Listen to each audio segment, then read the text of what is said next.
2 કરોડ જેટલા મતદાતા હતા, આપણને 2 કરોડ મત મળ્યા, 25 લાખ મત આપણને બંને ઇલેક્શનમાં ઓછા મળ્યા.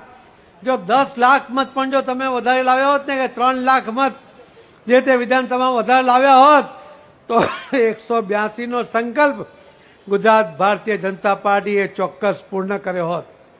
મને અફસોસ છે કે 182 નહીં લાવી શક્યા, આપણે 156 પર અટક્યા.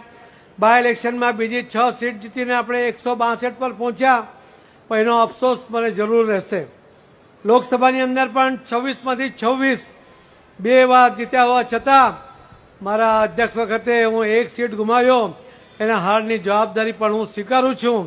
અને ફરીથી 5.25 વર્ષ સુધી સતત મારા કેટલાક નિર્ણયોને કારણે કેટલાકને નુકસાન થયું હશે, કેટલાકને ફાયદો થયો હશે, પણ મારો ઈરાદો ક્યારેય કોઈને નુકસાન કરવાનો નહોતો.